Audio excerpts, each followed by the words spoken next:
Good afternoon friends. আজকে আমি আমার যে নার্সারি থেকে মোটামুটি জেনারেলি গাছ নিই সেই নার্সারিতে একটু গেছিলাম আর কি। একটা কাজে একটা জায়গায় গেছিলাম, তো একবার ঘুরে আসলাম। তো একটা দুর্দান্ত জিনিস কালেক্ট করে এনেছি আর কি, ফ্রি অফ কস্টে। কিন্তু চলুন আপনাদের সাথে আগে শেয়ার করি। এই যে দেখুন, যারা চেনেন তারা তো বুঝতেই পারছেন যে এটা একটা ঘাটকোলের গাছ।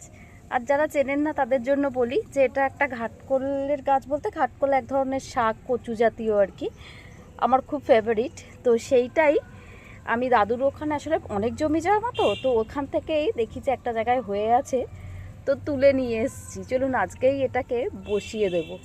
চলুন বসানো যাক। তো এই যে একটা জায়গা আর কি, এখানে একটু কচু গাছ হয়েছে চারিদিকে, তো বেশ জমি জমি মতোই মনে হচ্ছে বলুন। যাই হোক, ছাদ বাগানে এতেই আমাদের জমি, এটাই আমাদের আনন্দের জায়গা।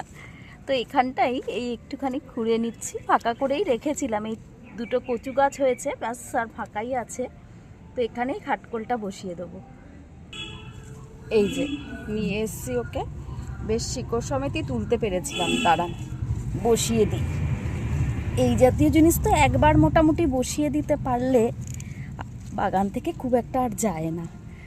আগে জানেন তো আমার দাদুর বাড়িতে এই ঘাটকোল এমনিই হতো। আসলে যাদের হয় তারা সবাই জানেন যে এগুলো তো জমিতে এমনিই হয়। আর আগেকার দিনে বাড়িতে তো অনেক জমি জমা থাকতো, তো অটোমেটিক এগুলো আর কিনে খেতে হতো না। তবে এখন আমরা এই শহরে কিন্তু কিনেই খাই।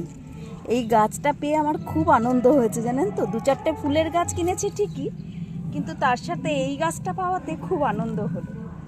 তো যাই হোক, গাছটা মোটামুটি বসিয়ে দিলাম। চলুন, আমার রিপোর্ট করা কমপ্লিট। তো যদি আমার ভিডিওটা আপনাদের ভালো লেগে থাকে তাহলে অনেক অনেক ভালোবাসা দিয়ে আমার পাশে থাকবেন।